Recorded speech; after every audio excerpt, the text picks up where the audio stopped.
everyone, Rosie here. Welcome or welcome back.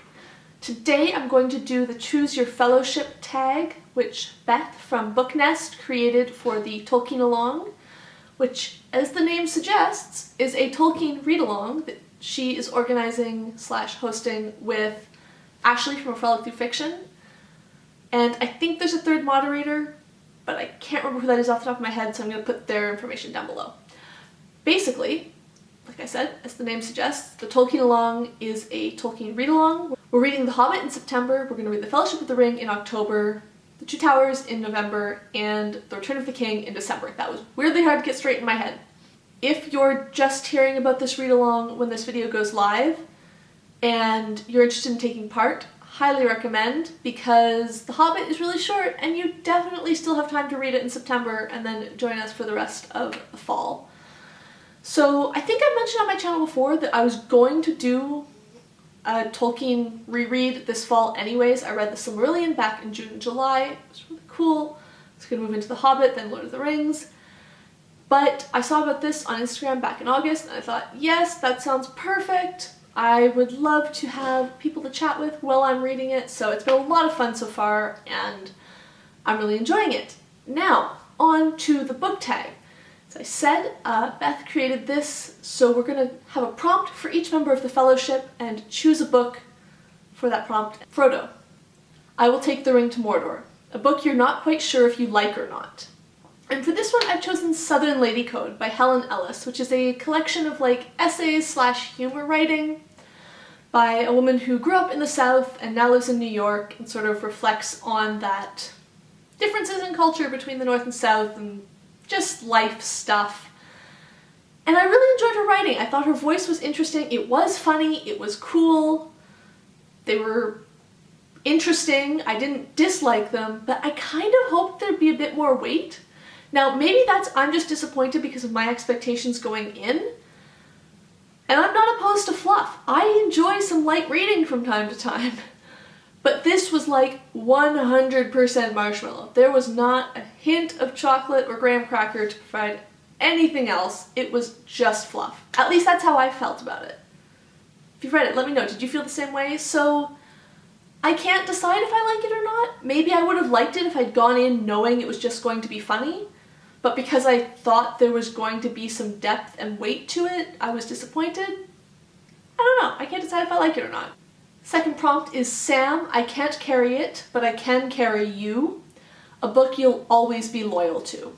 So for this tag, I mostly tried to pick books that I haven't talked about a lot on my channel yet because I don't want to be repetitive. I want to talk about different things, not just the same 5 books all the time.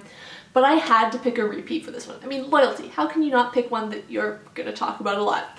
And for me, that is Soulless by Gail Carriger, which is the story of 27-year-old Alexia, a spinster in a steampunk paranormal alternative Victorian London, who, at the beginning of the book, finds herself having accidentally killed a vampire.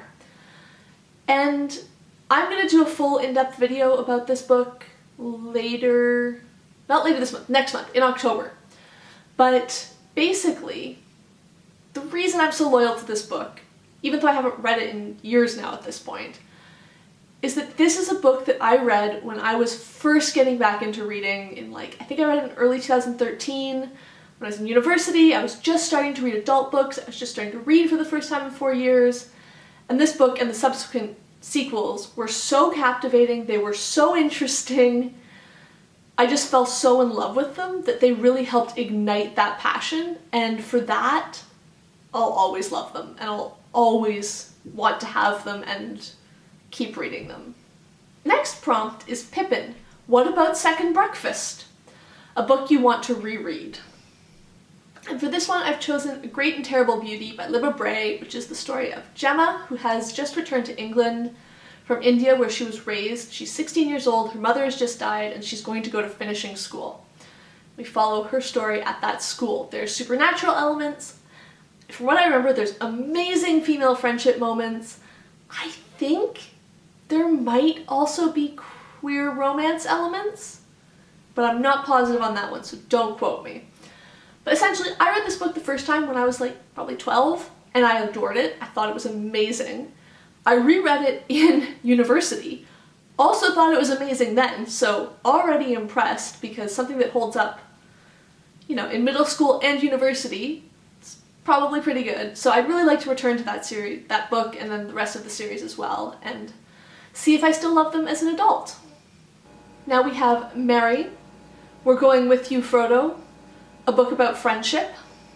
I've chosen Big Little Lies by Liane Moriarty, which I guess is technically a murder mystery that focuses on the death of a man at a school fundraiser, but what stuck with me from the book far more was just the web of relationships and friendships between the parents at the school, largely the mothers, and how that influences all of their lives and just the different ways the friendships worked and things we learned throughout the book. I'm not explaining this well. Basically, when I thought about a book with friendship, this is one that actually really popped out. I'm not sure why. It's been a while since I've read it, but now that I'm talking about it, I really want to read more of her works. So if you're a Liane Moriarty fan, tell me what else I should read, because this is the only one I've read, but like I said, I really liked it, so I should probably read more. Next we have Aragorn for Frodo, a book with a hero/heroine to swoon for. Now, I've gone somewhat unconventional, and I've chosen Strange Practice by Vivian Shaw, where our heroine is Dr. Greta Helsing, who is a doctor to the supernatural creatures of London. Maybe it says something about me and where I am in my life, but honestly, a doctor who is super compassionate. She's always making personal sacrifices to try and give her patients the best care possible. She's really competent and like smart, but not in an arrogant way. She can work with other people. That's swoon-worthy to me now. Next we have Legolas. That still only counts as one. The biggest book on your TBR, which I'm not positive what the biggest book on my TBR is, because if you've seen my recent videos, you know that one, my TBR is almost entirely ebooks, so I can't just look at them and see what looks big. And two, there's loads. There's so many. If you want to be horrified by how many and you haven't seen my recent videos, I'll link them up above. I've been going through my TBR. There's too many. But I do know that I have 1Q84 by Haruki Murakami, and that book is a brick. I've seen other people's, it's huge, so I'm gonna go with that. It might not be the biggest. There might be other bigger ones, which is a terrifying thought, because with ebooks you can buy a book and think like, oh, that sounds like it's probably like a 200-page book, and then realize that it's like 500 pages long. But yeah, I'm not positive, but that one's definitely big, and I definitely own it. Now we come to Gimli, Shall I Get You a Box? A short but fun read. For this one, I'm going with Cocaine Blues by Carrie Greenwood. Any of her Miss Fisher murder mysteries, or Franny Fisher murder mysteries, I can never remember what the series of books is called. Basically, the ones about Miss Fisher, they're amazing, but Cocaine Blues is the first in the series, so I'm gonna use that one, but seriously, just read them. She's fantastic, and I think in all years, but in this strange and difficult year especially, we could all use a fabulously dressed, sports car driving, casual sex having, orphan adopting, 1920s lady detective working in Melbourne. Like, if that doesn't sound remotely interesting to you, I mean, you'll probably be interested in other books that I like, but like, my love for Miss Fisher and the entire series of books for her is so huge. Second last prompt is Boromir, They've Taken the Little Ones, a book where you never made it past the first book in a series. I'm not saying I'll never read more of this series, but I have only read the first in the, I don't know what the series is called, but the first book is called The Natural History of Dragons by Marie Brennan. It's the story of a young woman in a, like Europe but not, I think it's sort of Victorian, but maybe earlier world, where dragons are real creatures, but they're really rare. And there's this young woman who wants to study them, but her family sort of says like, no, that's not a thing young women do, you're gonna get married.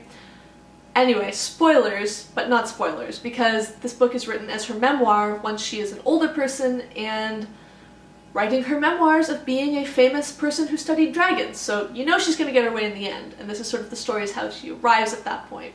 I really like this book. I'm not sure that I'll never read another one, but I had no pressing desire at the end of the first book to rush through and get the next one, so for now it's a series where I've only read one book. This last prompt is long, so I'm going to read it, but it is, of course, Gandalf.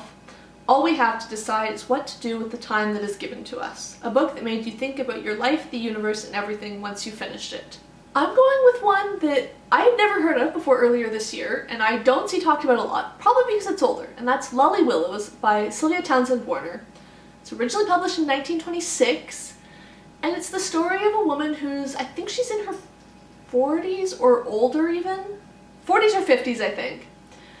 And basically, for the last 20 years, she's been living with her brother in London ever since her father died. She's a spinster. And one day she says, no, I'm done. I'm done being the version of me that everyone thinks I should be and that I am. I'm gonna go live my life exactly how I want to live it. So all I'm gonna say on that is, if you would like a book that is the biggest F you to what people want you to do, will inspire you to go out and say, I don't care what expectations are, I'm choosing what's right for me and I'm pursuing that. And also, if you're interested in hill walking with the devil, then you should read this book and think about it and then come talk to me about it, because I think it's awesome and I loved it when I read it earlier this year. So that's all the prompts. I had a lot of fun picking books out for these. There were some really different prompts from what I've seen in the past, so that was cool.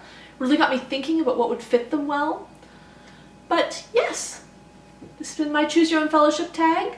I hope you've enjoyed it. As always, I don't like tagging people. I know I should, because it would probably help my channel grow, but it makes me uncomfortable, especially when it's as niche as this one. But if you like these prompts, you should do this tag. If you like Tolkien, you should do this tag. And if you'd like to join the TolkienAlong, you should join the TolkienAlong and also do this tag. But yes, as always, you are tagged, you right there. But yeah, I guess all that's left to do is to say, if you've read these, let me know down below. If you're interested in reading them, let's talk about them. If you have answers to these prompts and you just want to tell me in the comments, please do. But otherwise, if you've enjoyed this video, please hit the like button. If you would like to see more of my videos, please hit subscribe down below, and thank you for watching.